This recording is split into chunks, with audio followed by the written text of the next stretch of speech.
Hello and welcome everyone to VV services. आज हम MBA का नया सेमेस्टर स्टार्ट करने वाले हैं। बट एमबीए का नए सेमेस्टर से स्टार्ट करने से पहले हम ये समझते हैं कि हम एमबीए कर क्यों रहे हैं, एमबीए का इंपॉर्टेंस क्या है। आने वाले टाइम में, आने वाले 1-2 साल में जब आप एमबीए की डिग्री लेके बाहर निकलोगे कॉलेज से, तब आपके लिए उस डिग्री की वैल्यू क्या रखेगी। तो सबसे पहले हम जॉब अपॉर्चुनिटीज़ देखते हैं कि किस किस सेक्टर में आपको जॉब्स मिल सकती हैं। तो सबसे पहले आपको बैंकिंग सेक्टर में जॉब्स मिल सकती है। अब इंडिया में सबने बहुत अपने सालों से सुना होगा कि बैंक में जॉब चाहिए, बैंक में जॉब चाहिए। सब लोगों को एसबीआई में जॉब करनी है, सब लोगों को आरबीआई में जॉब करनी है। बट अगर आप इंडिया में आगे आने वाली रेंज देखोगे तो अभी सबसे ज़्यादा प्राइवेट सेक्टर बैंक चल रहे हैं, जैसे कि एचडीएफसी बैंक हुआ, आईसीआईसीआई बैंक हुआ, एक्सिस बैंक हुए।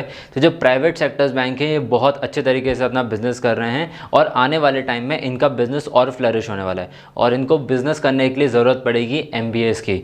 उसके बाद आता है automobile sector. Again automobile sector में हम देख रहे हैं जैसे ही ईवी का मार्केट डेवलप होना स्टार्ट हुआ है तो ईवी का मार्केट बहुत सारा फ्लरिश हो रहा है। उसके साथ साथ ऑब्वियसली इंजीनियर्स तो बहुत सारे डेवलप कर ही रहे हैं, बट उसको बेचने के लिए होने चाहिए, उनके फाइनेंसेस के लिए होने चाहिए, उनके एचआर पर्पसेस के लिए उन्हें एमबीएस की ज़रूरत पड़ेगी। सो अगेन ऑटोमोबाइल सेक्टर में भी एक बहुत ज़्यादा अच्छी ग्रोथ अपॉर्चुनिटी है in coming years. Next is FMCG sector.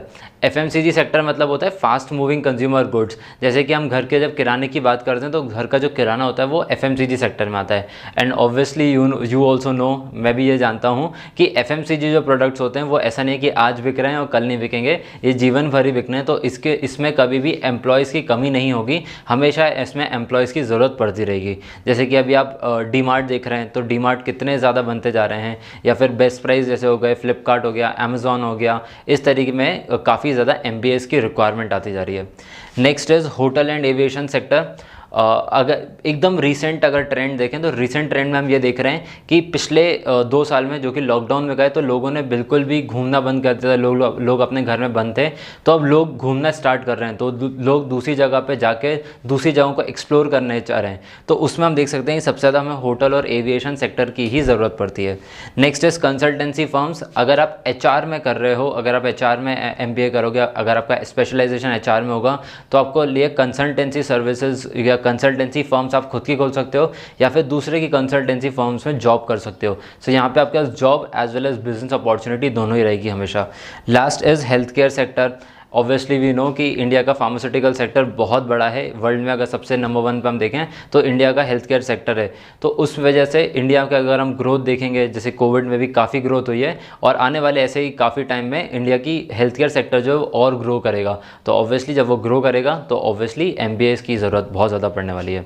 Next अगर हम देखें कि और हमें कहाँ कहाँ एमबीए बेनिफिट कर सकता है एक्सेप्ट फॉर दिस, देन सबसे पहले अगर हम रूरल इंडिया की बात करें, बिकॉज इंडिया का जो 70% पॉपुलेशन है वो रूरल इंडिया में ही रहता है। और रूरल इंडिया में क्योंकि अभी तक हमने देखा है कि पास्ट में अगर हम 10-15 साल से देखें तो इंडिया का जो रूरल ग्रोथ है इन टर्म्स ऑफ एजुकेशन वो ज़्यादा ग्रो नहीं कर पा रहा है।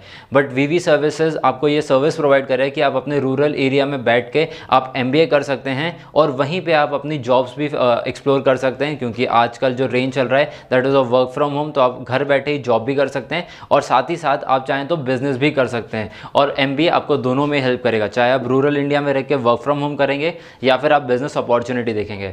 सो सबसे पहले हम देखते हैं कि रूरल इंडिया का डेवलपमेंट अगर देखें, अगर आप में से कोई एमपी में रहता है, छत्तीसगढ़ में रहता है या फिर कोई नेबरिंग स्टेट में रहता है जहाँ पर रूरल कंस्ट्रक्शंस बहुत ज़्यादा तेज़ी से बढ़ रहे हैं, जैसे अगर हम यूपी की बात करेंगे तो यहाँ पे भी इंफ्रास्ट्रक्चर बहुत अच्छे से डेवलप हो रहा है। तो जब कभी भी इंफ्रास्ट्रक्चर डेवलप होता है, रोड्स बनते हैं, तो वहाँ पे रोड्स बनने के साथ साथ एम्प्लॉयमेंट के चांसेस भी बढ़ते हैं। लोगों के पास वहाँ पे खेत होते हैं, लोग फार्मिंग करते हैं, बट वो फार्मिंग सिर्फ अपने लोकेलिटी में ही करते हैं, वो यहाँ पे बिजनेस को इनकॉर्पोरेट कर सकते हैं उस चीज़ में। जैसे कि अभी फार्म लॉ आया था तो फार्म लॉ में सबसे ज़्यादा फार्मर्स को यही परेशानी थी कि वो जब उनके साथ में बहुत ज़्यादा चीटिंग हो सकती है।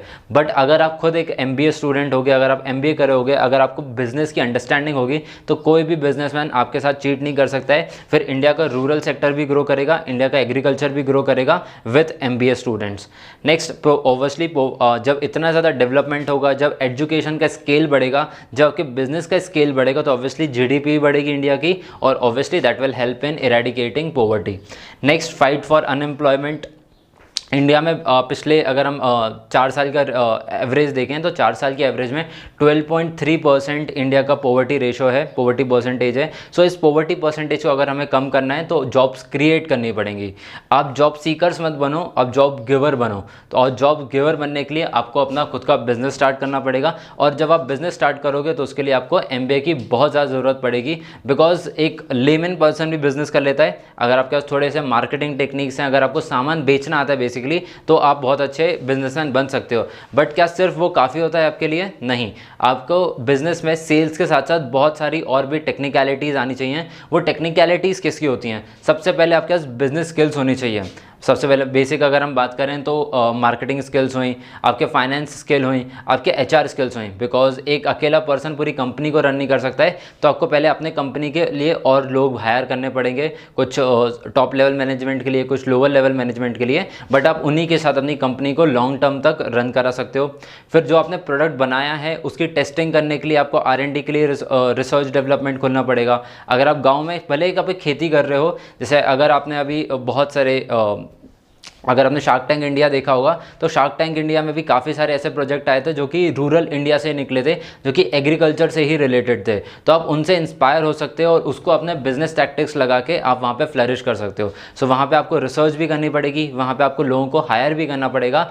आपके पास ऑब्वियसली हो सकता है कि आपके पास बेचने की बहुत अच्छी क्षमता हो, ज़रूरी नहीं आपको उसके लिए MBA की ज़रूरत है, बट उसको अगर आपको अपस्केल करना है, आप अपने लोकेलिटी में ज़रूर बेच सकते हो। बट अगर आपको ग्लोबल जाना है, अगर आपको इंटरनेशनल बिजनेस करना है, तो वहाँ पे आपको मार्केटिंग स्किल की ज़रूरत पड़ेगी, बिकॉज तब कंपटीशन बहुत ज़्यादा हो जाता है। और जब मार्केट में कंपटीशन बढ़ जाता है तो आपको अपने स्किल्स को एनहांस करना पड़ सकता है, और बेस्ट बिजनेस स्किल्स एनहांस करके देता है आपको business services, and that is from MBA. So this was it from my side. I hope you wish you all the best for your upcoming semester.